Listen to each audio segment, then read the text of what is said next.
we are live. Awesome. Greetings and welcome to another episode of We Are the Weirdos Book Club. I'm Brandon the Beldam. This is my beautiful host. Hello, Forehead Heather here. And welcome to another episode of It's March. So we're bringing back middle grade March. And what episode are we on, Heather? Do you know? I do not. Double digits for sure. But this is 3 months in a row. We're 3 for 3 in 2026. For That's what? the most consistent we've been. Oh, yes. Because we started this club last year, didn't we? Something Was it? like that. Yeah. I feel like we might have started in March 2 years ago, maybe a year ago. Last year we did Goosebumps. We did 5 books that were celebrating their 30th anniversary. I think the year before that was our first episode of the Never Ending Story. So it's kind of always been middle grade ish March. Yeah, because we like to stick to a theme, even though we're all over the place in our discussions. Mm-hmm. So, this month was Heather's pick. So, she picked Delilah versus the Ghastly Grim by T. M. McCoy. Yes. This is the wife of our friend Lee McCoy over at Drum Dumps. And I did reach out to him to ask him if she could maybe be a guest on the panel to talk about this book, but I guess that didn't come to happen. It's all right though. But we both have some very interesting thoughts with this book, don't we? Yeah, I guess. I don't know. Interesting. Not conflicted, but a little bit conflicted in rating because of that. Oh yeah. Uh, what did you think of it overall? Overall, I settled on a 3 star, which is good. It's above average. 3 stars are still, good. It's well written. It's something that if I give a book a 3 star, I will continue to read from that author. I didn't find anything, like super offensive or a problem with the writing or any grammatical errors. It's just, I do realize with this, I am not the target audience for it. So kind of went into that in mind because it is middle grade. I am no longer middle grade. Some of the newer middle grade and YA books, just the language that's newer and my brain is older. Sometimes we don't always mesh. Sometimes we do. But for the most part, the overall theme of this book and the characters and the story I did enjoy. So I settled on a 3 star. It's something I would recommend to a certain type of reader. So what did you think? I I went in with really kind of well, not like super high expectations because it is a middle grade book, which I don't have a problem with that genre at all. There are some middle grade books that I've read in the past that I absolutely adore. I think I think the whole genre and the way like when authors write middle grade, it's often very refreshing because it's not like YA where it feels like there has to be like a love triangle or there Mm-hmm. has to be like all those cliches. But the writing for some books is targeted towards like those readers, and this one is no exception. And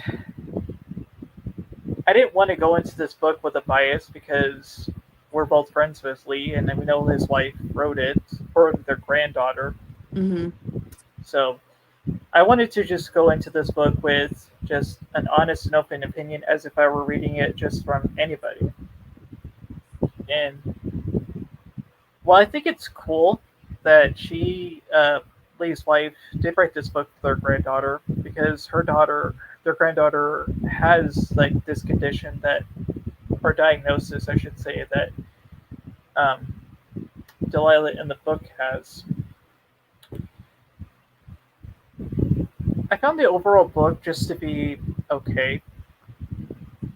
I I don't know if I might sound a bit harsh or like critiquing, but I kind of landed on a 2-star rating. Mm-hmm. I didn't. It wasn't terrible. I I thought it was just fine. Like I thought the writing style was a little bit repetitive. Mm-hmm. There were certain um, I guess like certain phrases or descriptions that kept like popping up that I was just like, okay, maybe she could have worded it a little bit differently, or maybe just like not say use that particular phrase as much as she did. But this is just my over analytical like reader brain thinking because we both read like a ton of books, like a ton. So we uh we kind of just like I think we do love we love to read, but it's more of like we also kind of pick up on like authors' voices and like what types of like repetitions they like to use. You know, Mm-hmm. it's like okay, I read this before. This feels overly familiar, even though I get what the intention was. I couldn't really see myself like rereading this again. I mean, I did like reading it, even though it took a while for me to get through it. But it's just one of those books that I'm like, okay, I'm happy I read it once, and I'm going to be donating it to my library so Mm-hmm. someone else can enjoy it. Okay, that's fair. I do agree with you with it being repetitive because that was one of my critiques too. I don't know if it's just because full transparency, March has not been like the best reading month for me.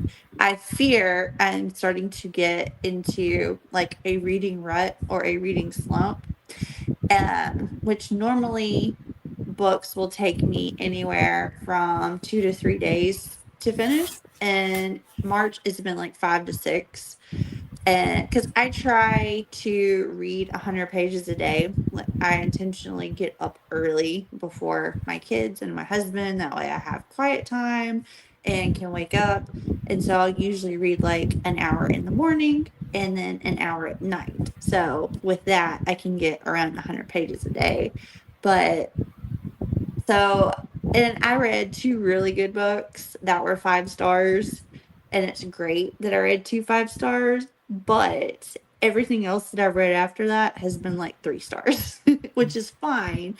I'm just like, nothing is giving me that 5 star feeling. So I probably will read this book again just because it is book one, and I'll keep it because my son is 10. He's coming up around that age. He might enjoy it. But I don't think it's the book's fault. I think it's mainly mine. But yes, the repetitiveness, there was a lot of similes and a lot of metaphors that just kept repeating. So after a while, I was kind of over that. Mm.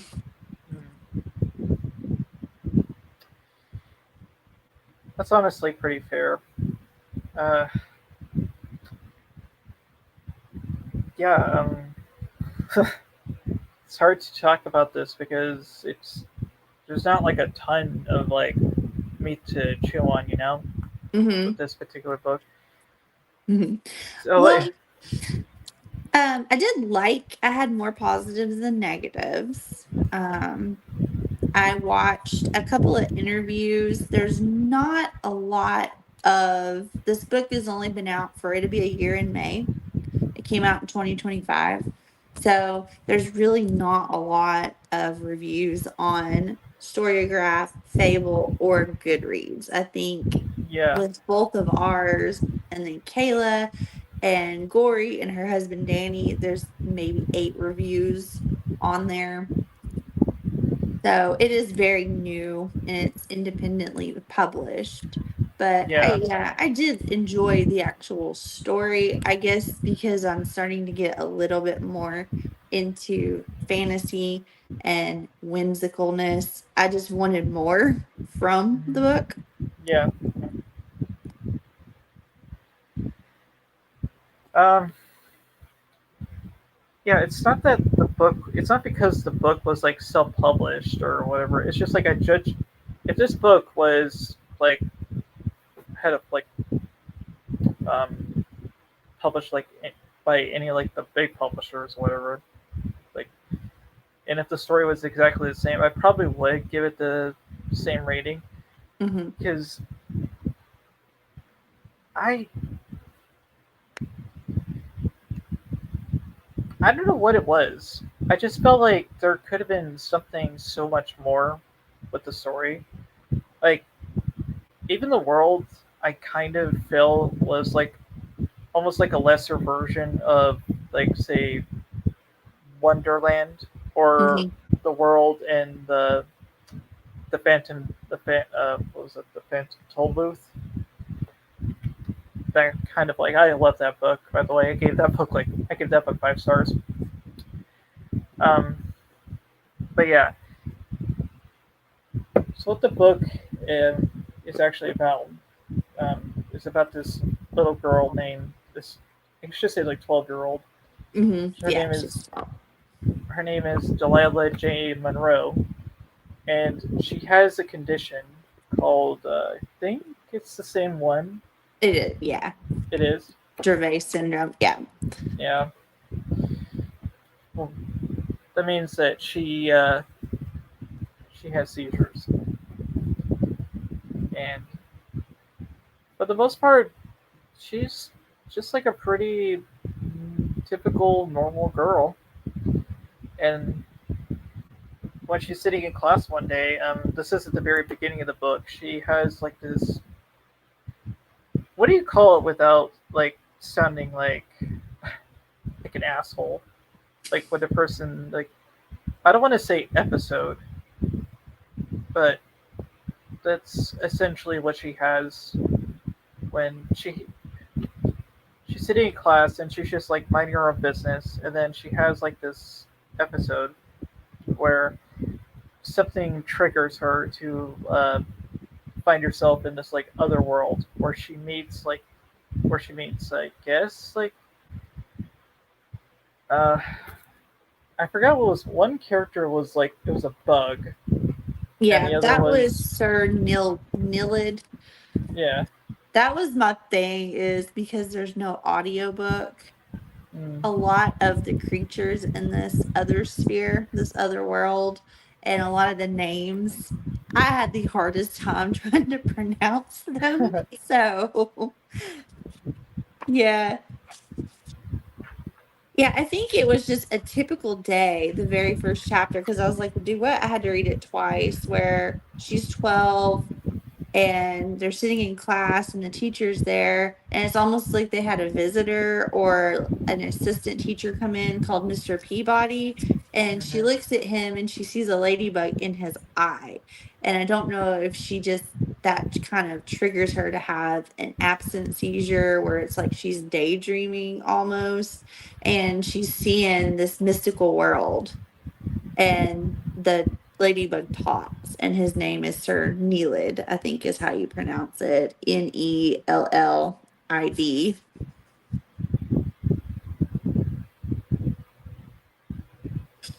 Yeah, and then the man's name was Mr. Peabody, and they keep referring to her, are you the traveler from um the ancient of old? The stories of old. Mhm. They said that so much you would think I would know that. Yeah. that's what we were talking about, like when certain phrases are constantly like brought up again and again and again. Like how, like I found it almost like I found it hilarious. Like how many times the expression when she furrowed her brow Yeah. came up. That must be like a tick or something that a quirk that she does a lot. But yeah, Right. She kind of like like Harry always like rubbing at his scar. She furrows her brow.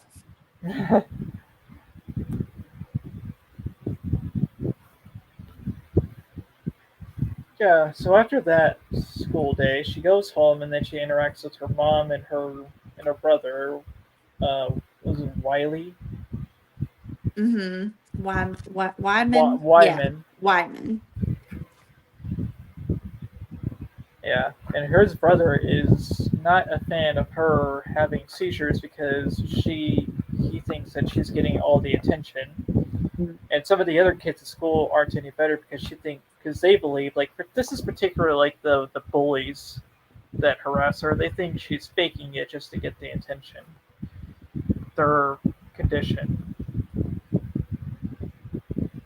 Yeah, that was one of the things that I did like about the book was because Dravet syndrome is a genetic condition. It's caused by a gene mutation, and it's one of the more like catastrophic seizure disorders because you tend to have onset and have major seizures when you're under a year old. So it's something that infants get, and then it's carried off through your lifetime. And her brother is not only her brother is her twin. So he is without the mutation. So you're kind of getting like a mirrored thing going on here where Delilah is physically weak, but she is strong in mind.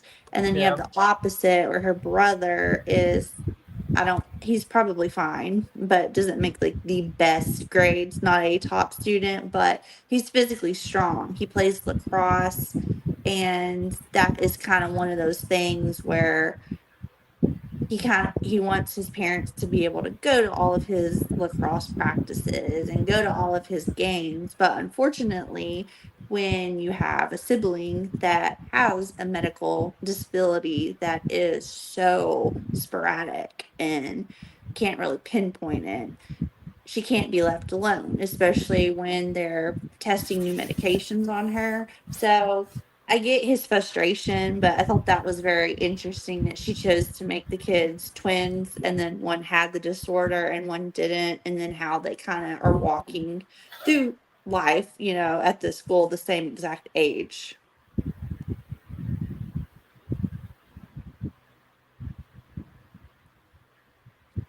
yep.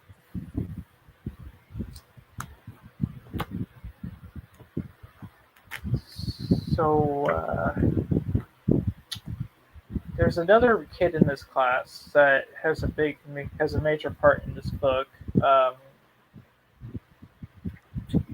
I guess you would call him like one of like bully number A at the beginning of the book because there's quite a few bullies.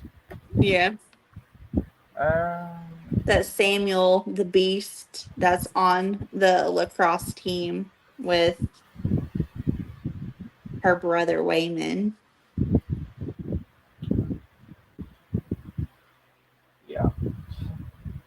Um,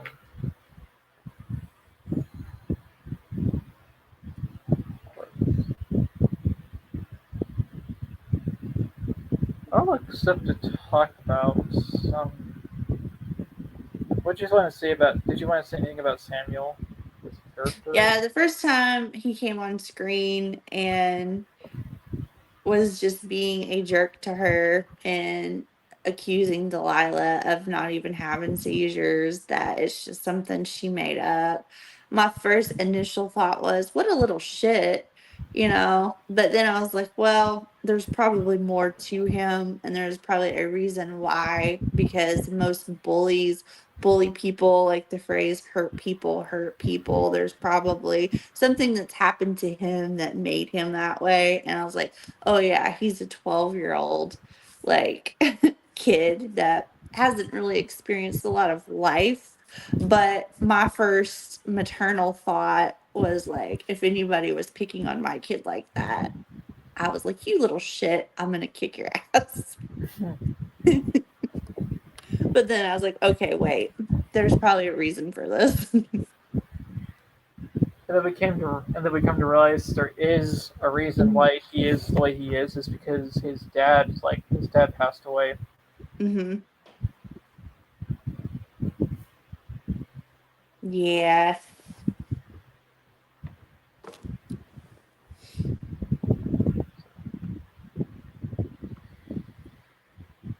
Um, Yeah, so that's kind of what happened was they went to the lacrosse game. She actually got asked out to this dance by one of the like more popular kids at school and is excited. The next day she goes to school. English is over. She stops to tie her shoe, and as she's tying her shoe, the teacher is having a conversation with Samuel, the one of the star players on the lacrosse team, and he is not allowed to play because his grades fell below the average, so he has to be benched for a while. So because she just happens to be, standing there, he kind of takes that anger out on her and yelling at her and stressing her out that she ends up having like a really bad seizure right there at school, and where she's turning blue. And I thought it was cool that she was flipping through the perspective of the nurses and the family kind of watching her, and then what Delilah is going through kind of in and out of consciousness. But she had, by the time they got to the hospital, she was unconscious for 23 minutes, which is amazing that she survived, because usually if you go over 6 minutes, that's permanent brain damage. That's, oxygen issues. It's called status ellipticus. And they had to put her in a medically induced coma. And so while she's in this coma, her body and her mind are kind of separating. And she sees this indigo door and she steps through it. yeah, and this is where she finds herself in this the land where that primarily takes hold of the Mhm. majority of the book, her wonderland, in a sense. At first, she finds herself in kind of like a stone labyrinth environment, like a maze, and she can't find her way out. So, Yeah, this place, like, she had spiders on her, the yeah, stone labyrinth, and then all the creatures. Have you ever seen the movie Annihilation? yeah, That's what I kept picturing, because the creatures, it sounded like they were two different creatures merged together. And that's all I kept imagining in my head was once the research team went through the shimmer, the DNA was splicing together with like bears and flowers and different things. That's what I kept picturing, because there were two different animals. Um, yeah, and apparently, if you travel to a different like plane or a different place in the galaxy, you have to have a passport. Like yeah, you're going out of the country, which she doesn't have this inner sphere passport, and she gets arrested by this like kangaroo hybrid. yeah. She takes very she's very proud of her job.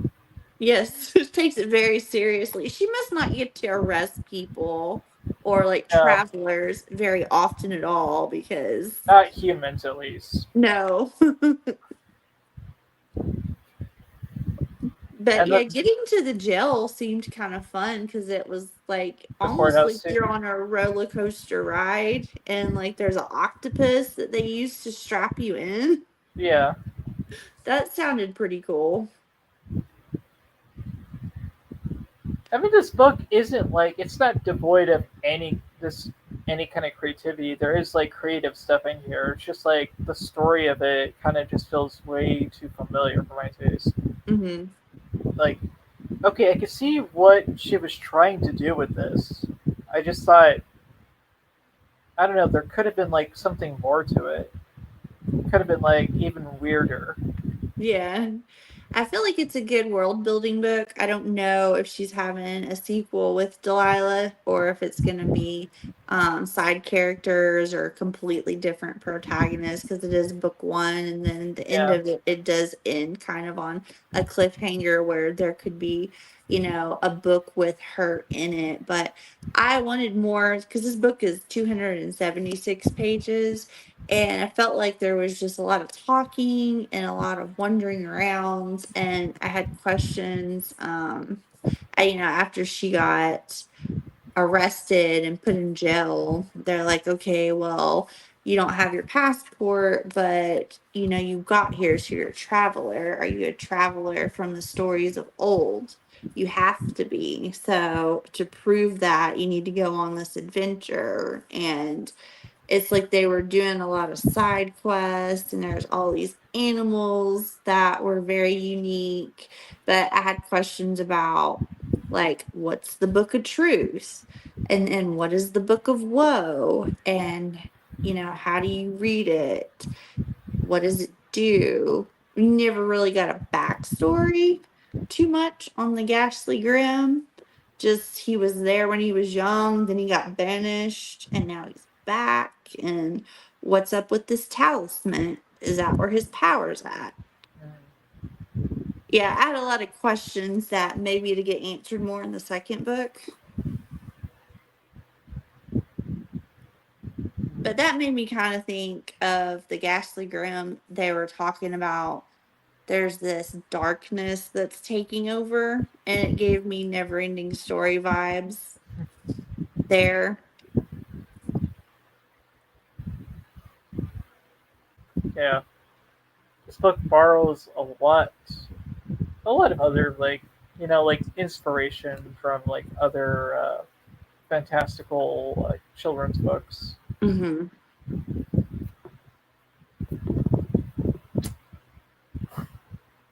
I don't know. I thought it was funny. I thought it was fun that she they bring her to the courthouse and she has to stand trial in a room full of like kangaroo human hybrids. Yeah. And I'm telling you, the whole like it was just giving me like the judge was just giving me like the Queen of Hearts vibes because this whole situation is so ridiculous because she has to prove that where she came from that because she doesn't have a passport, another sphere passport, and she's getting frustrated because they're not listening, and so the judge sentences her to be beheaded. Yeah.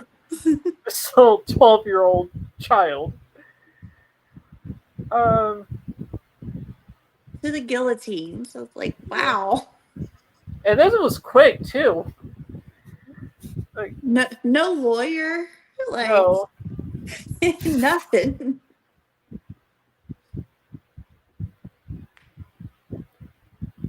Yeah, so that's essentially what, instead of killing her, they're like, well, if you can prove you're the traveler from the stories of old, there's this book that the Ghastly Grim is trying to get to that I'm not really sure what it does, but if you read from it, it gives you more power essentially.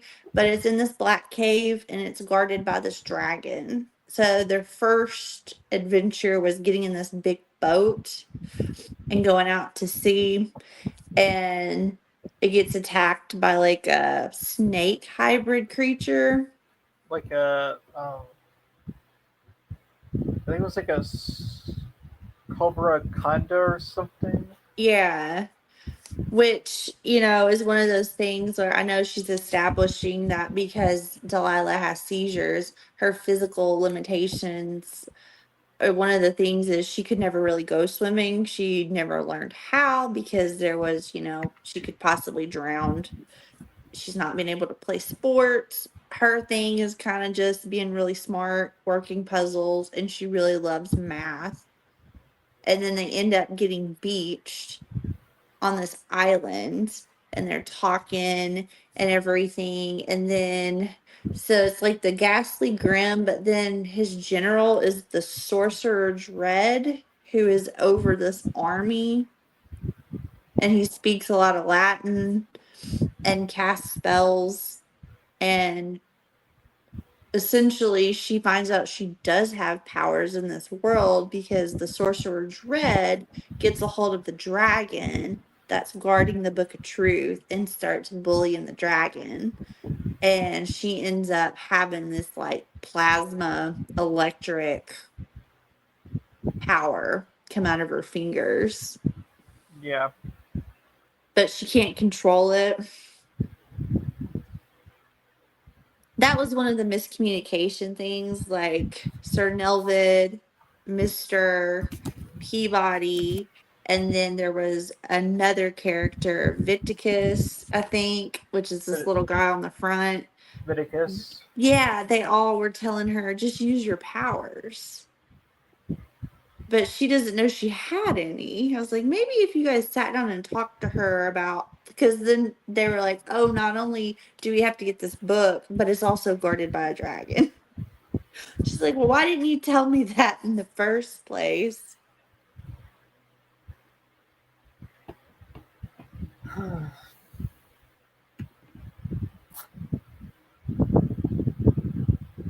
Yeah, so long story short, they overcome and they free the dragon because uh, they steal men, which I think are uh, what is his name? The I call him his assistant. Oh, the Sorcerer Dread. Yeah, yeah. So he controls like an army of literal stone men, and they try to overtake the dragon, and they end up like freeing the dragon. So this book just feels like a little. It's like a series of like mini conquests. Mm-hmm. Like there's a plot here, but it's very kind of like stretched out between like these little like I guess like adventurette sequences. Yeah. And I was like, And then you're it, flashing back to her physical body. So yeah, you've got yeah. her mind in the It's other sphere trying to do one thing, but then her physical body is in a coma. And then you get glimpses of her being at the hospital with her parents and her brother. yeah, it's kind of like story B. Um, when she's in the other sphere, I call it story A, and when her physical vessel is in the hospital, that's kind of like story B to me. Mm-hmm. So in story A, they have like they have a couple of adventures, and then maybe it's because I'm.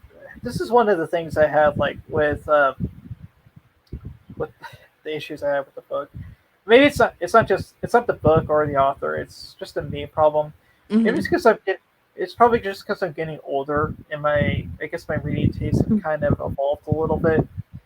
But when I read a book that has like too many action sequences, I kind of begin to tune out. I'm just like, I don't mind action. I do like action movies, but when you're reading a book and you have to read like these sequences that are being described as like action. I'm just like, okay, I'm just kind of like speed reading through it Mm-hmm. because it just kind of bores me. It's like I I'm like It's all so right. huh? I said, oh, that's okay. That's just your personal taste. Yeah, I don't know. I prefer scenes where it's just like mere interesting dialogue. You get to know characters more when you're like reading about dialogue and these people, as opposed to like just reading a series of action sequences. Mhm. Whereas I am the exact opposite. I like action and not a lot of talking. Like, come on, let's get this show on the road. That's what I was talking about. They just kept talking. I'm like, just tell her, just fucking tell her what she's supposed to do. This miscommunication, if you tell her, she's gonna do it. But yeah, they're on the boat and they're flying all over the place and they're fighting. That's I'm the opposite. I prefer the action scenes and them just like quit beating around the bush and tell what's going on. It's,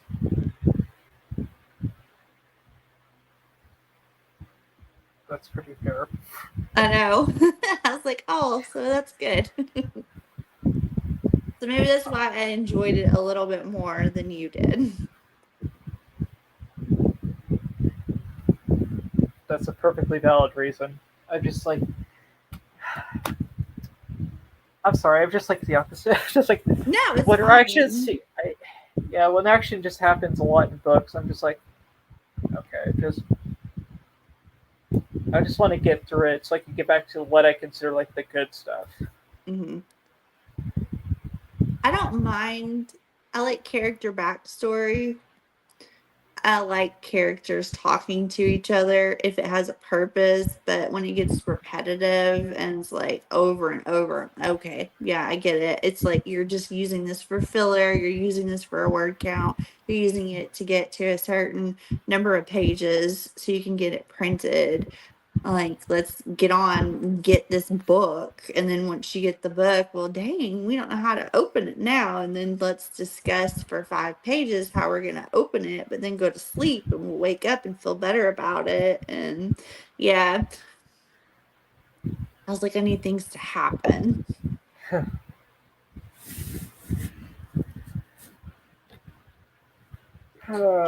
Did you So like the character of Delilah? I thought she was sweet. Hmm. I thought she was a really really nice kid. I sympathized with her. Um, Nobody deserves to have the diagnosis that she does, but I thought it was cool that she kind of used it to make like a an ability for herself outside of just being just the medical like as she puts it, the girl with the broken brain. Hmm. I really like that characters that have like certain disabilities or like certain diagnoses are being like put forefront as the main characters. I'm trying to think, what was that book that I read?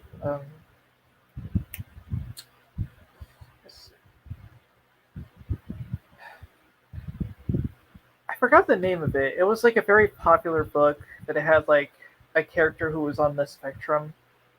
It had like that cabin, and then it had like that up and down on the cover, and it had like those birds flying out of it.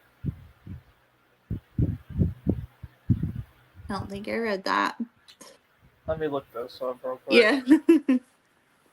I liked her as a character too. I actually liked all of the characters. I thought all of them were pretty well written. The villain was a little weak because Oh I didn't yeah, know, wasn't really sure what his motivation was because he kind of stood around and talked a lot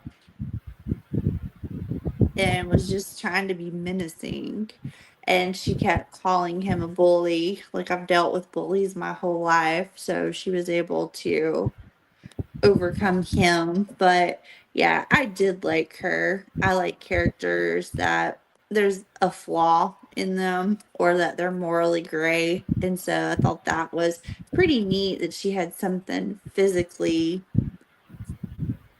wrong with her that was represented and represented well because TL McCool, she is a registered nurse.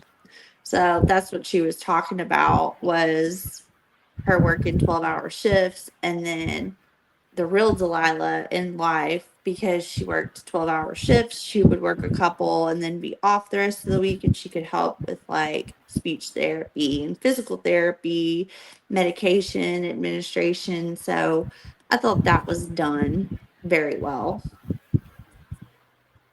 Okay, it was Camp Damascus is the book I was thinking of. Oh, yes. Yeah, sorry, I couldn't. I'm just blinking at the title. By I'm like, Chuck Tingle. Oh, I yeah, loved that book. I liked it. I think I gave it like three. I gave that book like 3 stars. Oh, I It gave it just was. 5. I thought it was so fantastic. It just which just wasn't what I was expecting. I thought the whole point, I thought uh, the whole book was going to take place at a conversion camp, hmm kind of like they slash them. I don't know why I always get into like stories like that. I really maybe I think I am planning on giving it a reread soon just to see if my feelings on the book have changed. Yeah, I read that in one sitting. Like I sat down and read it in about 4 hours from start to finish and Mhm. loved it. Because yeah, it was one of those things where she was at a religious camp Mhm. and things would happen and she would just recite these Bible verses and she did things very like in a religious type way and very orderly and her parents thought she was one way and then she's like no actually I think I've been undiagnosed and could possibly be on the spectrum this whole time and you guys thought it was something else. So yeah, I loved that book.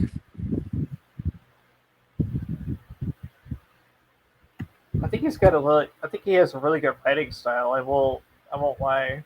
hmm I do want to read more of his books. And yeah, I plan on reading that. I plan maybe in the summer I will give that book a reread. As far as like the yeah, summer, yeah, maybe like maybe we can make that book one of our summer like discussions. Yeah, I want to reread it too, because I own that one.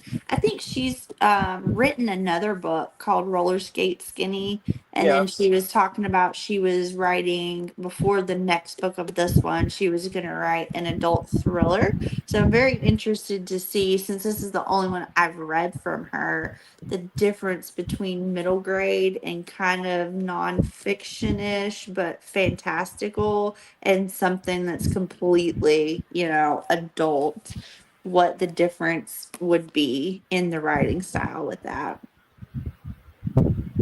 yeah, Because I do think if you like Alice in Wonderland or Annihilation, The Never Ending Story, Wizard of Oz, kind of whimsical sci-fi slash fantasy, this would be a good starting point oh yeah, for you, or people just getting into reading middle grade level, because like I said, it was really well done, and then the overall theme of just persevering and not giving up despite your supposed disability, and then in the end love and forgiveness being the theme that kind of encapsulates everything. I thought that was done really well. I agree.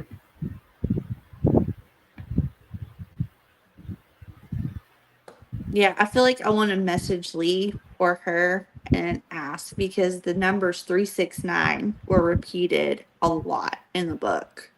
So yeah, And like that was the address of their house. That was her hospital room. When she did things counting, it was 369. And I just wonder if there was a relevance to those numbers for them personally or what the deal with that was. That was another question I had.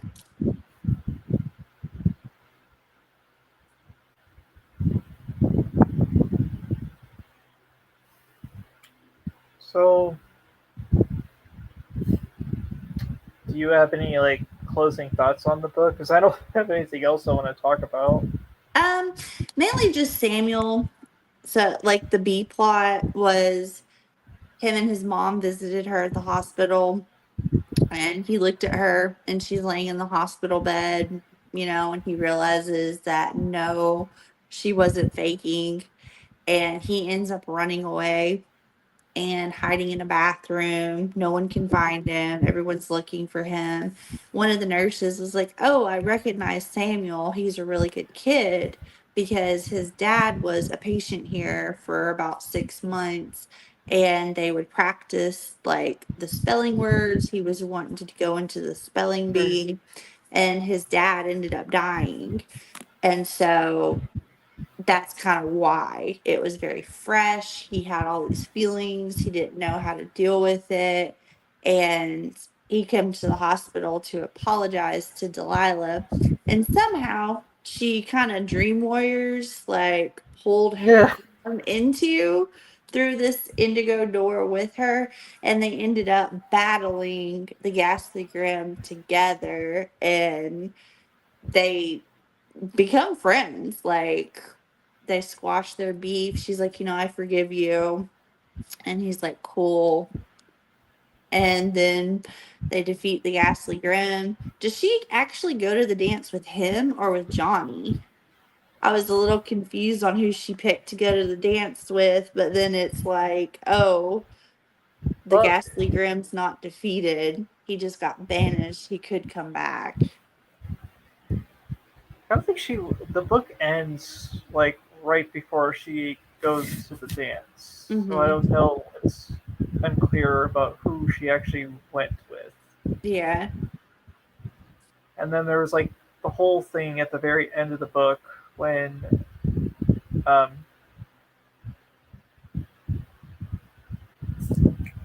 what's his name? Uh, I forget. Keep forgetting his name. Like The brother or Peabody, no, the kid who was messing with her, Samuel. Samuel. Yeah. So yeah, there was this thing at the end of the book where one of the teammates on the lacrosse team was messing with Delilah because she was on the team, and Samuel had to come and step in because he was just like he said that if you don't like cut it out, I'm like you're kicked off the team, and sure enough, he does get kicked off, and the other kid gets pissed off at that. Middle school is the worst. I know, I It hated is middle school. so bad. Like I, elementary school's great, high school you can get through, but there's something about middle if you're school lucky. hitting like puberty and trying to manage all these hormones and feelings, and Yeah, I hated it. me too. It's like elementary school was kind of like the high of life because you got the best food. You got when I was growing up, you had like scholastic book fairs. You had the best freaking lunches, and of course you had like all your friends with you. And Mm-hmm. then come middle school, you're just kind of like discover. You're kind of like you're learning more about yourself because, like you said, your body is going through literal changes, and then so is your mind. And when I got to middle school, I was mostly alone. Like I had a small ish group of friends, but I wasn't like in elementary school. Mm-hmm. I was mostly I was mostly in the library because I felt like that was my safe space. Mm-hmm. And eighth grade, I it just became so much that I had to actually be homeschooled until my freshman year. And high school wasn't too bad. I was mostly still a loner, but yeah, middle school was absolutely atrocious. Mm. Yeah. Elementary school was like this nice little bubble, you know, all the kids, they were just nice. We didn't have any bullies. You had nap time, you had recess, you went on all these field trips. You just did all these activities, had arts and crafts, had field day, had the book fairs, had just all this different things. And then boom, you get shoved into like middle school. Our middle school here, I think it sounds like it's the same as yours. It's from sixth to eighth grade. And that's when you start changing classes and getting lockers. I didn't have a And locker.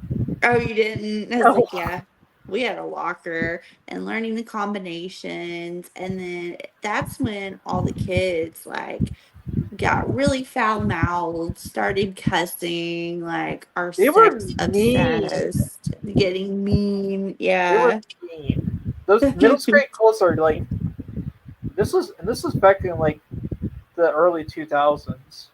I can't imagine they're probably twice as mean now because they have the internet than they Yeah. were back then. Yeah, as I say, I was in middle school from like what 98 to 2000 and then high school from 2001 to 2004.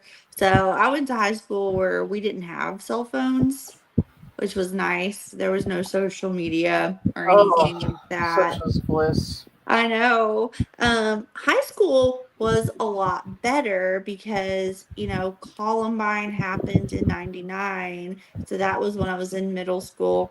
9/11 happened in 2001. So it's like high school, we kind of bonded together because of all that tragedy in the world. And people quit bullying people for a little bit. Middle Uh, school was way different.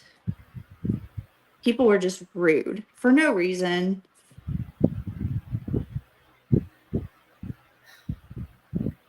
yeah, I think I had it a little bit easier than probably some other kids, but I still was bullied in middle school and in high school. But when I got to high school, I didn't give a shit. I stood up. I stood up to like people who were messing with me. Like there was two kids in particular who messed with me, and basically I just told them both to fuck off Good for you. because I went through that. Yeah, because I went through that shit in middle school. I hated it. I almost like committed suicide when I was in middle school because I was so fucking miserable. I had to be hospitalized one night because of it. Yeah, I'm sorry you had to go through that. Uh, I don't think kids don't think of because their, there prefrontal were- cortex is not developed at the time. Being mean to someone is probably because something happened to them or just because they're mad and they do and say things, but don't really know the consequences of how their words and actions are to someone else. that's true. But still, man, you don't have to be an asshole to somebody else just because you're hurting. Yeah. Yeah, that's why it's so important to break that cycle. Because if that's all you know, yeah, and it didn't seem like therapy was such a thing back then either. Now it's gotten better. It's not like a huge stigma for people to get the help that they need. Yeah.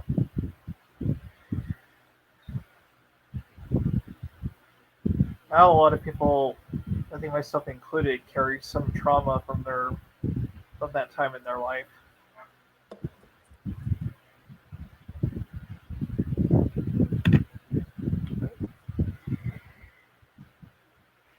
I The moral of the story is everyone be nice to everyone else. Don't be bullies. Don't be mean for no reason. I think compared to some other middle grade books that I've read that have had bullying, the bullying in this book was pretty mild. Hmm. Yeah, I've read books that where the bullying was just it was awful.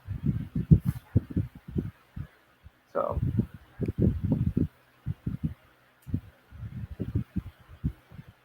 yeah. So overall, I found the book okay. It's I enjoyed reading it. Like I said, I probably won't reread it. I probably won't read it again, but I'm gonna donate it to my library so someone else can enjoy it. Yeah, that's good. I will keep mine because I will probably reread it. I think my issue is it's a good book. It's just not at the right time for me. Hmm. I'll wait for book two and then I'll reread it. I still have my copy of Supplication because I want to revisit it. Oh yeah, no, I got rid of that one. That's one of the only books I've ever given a 1 star. I just want to see if it was like you said, like maybe it was right at the wrong time, and I Mm-hmm. just want to read it just to see if it was like, okay, is this book as bad as it like say it is? I don't know. um, did you pick a book for April yet, or were you still looking? I'm still thinking on it. Okay. I've just been so busy with work over the past couple of days, and just Yeah, like I no, it's didn't have fine. time to read. It was like, and I'm reading Project Hail Mary right now. I saw that. The audiobook is so good. Oh yes, I have to give you. I already gave you my login for my Hmm. Audible, but I have to like. I don't know if I updated it or not, but I want to like since you yours with mine. Yeah, I was Like like, I have a lot of audiobooks on there because I've had it since 2019. So, I gotta share my login with you so you can like so you can like see what I'm reading, and if you want to like, hmm. I don't. I just rejoined, so I have like 3 credits already. Oh, okay. I probably will. So my audiobooks, I tend to search for them online. I don't Mhm. always use Audible. I use Everend too, but yeah, I will probably I will loan you my login so you can enjoy more audiobooks for free. Yeah. Yeah, Audible's my last resort. I usually use Audible for Audible only audiobooks or as a last resort because I'll use Libby first from the library, then Hoopla, then YouTube. And if I can't find it anywhere streaming for free, if it's on Audible, that's usually the last thing I do. Yeah, same. Because Project Hail Mary, I think it was an Audible exclusive. That's the only way you could listen to it unless somebody uploaded it to YouTube. So, and then all the Harry Potter ones I've been getting monthly. Yeah, I've listened to Sorcerer, the Philosopher's Stone, the Chamber of Secrets. I loved both of them. Hmm. I got to read The Prison from Azkaban and Goblet of Fire. I said, but I'm taking my time with those books because I want to relish it. Yeah, I'm on the Order of the Phoenix. I haven't started it yet. I haven't used my Audible credit because it's like I got to finish the books that I'm on right now before I start that one because that one's really chunky. So I know it's going to take a little bit of time, but I want to That's take my time with it, like you said. So, that's my favorite one. mm-hmm. Harry and the gang go through puberty. Yeah. They experience bullying and from adults, kids, everybody. Yeah, I think because I've seen that every April, there's a few readathons from some of the people that I follow on YouTube. They do old school April. So it's like watchathons, readathons, activity-athons, anything that is 20 years or older. So I plan on reading Firestarter from Stephen King because that's the last Stephen King book that I physically own that I have not read that I need to read. Wicked because I have that one and it's from 2000. And then probably Harry Potter and the Order of the Phoenix are the three books that I would like to read for old school April. Sounds like a plan. So we'll see if I stick with it or not. Okay, so we have reached the 1 hour mark, and I think we've said all we wanted to say on Delilah versus the Ghastly Grim, unless you had some final closing thoughts. Um, no, I think that's pretty much it. Like I would, get it. It's worth a one-time read just to educate yourself on, seizure disorders, how they affect children. And then if you are a child that has it, it's good representation and it has a really good forgiveness theme in there and just not giving up. Yep. So, to those of you watching the replay, we thank you for taking the time to spend with us. And if you actually read the book, let us know what you think about it. And I am Brandon the Beldam, and this is my host. Go ahead, Heather. And we will see you next month for April's We Are the Weirdo Book Club episode. Have a good night, guys. All right. Stay weird, weirdos. Bye Bye. bye.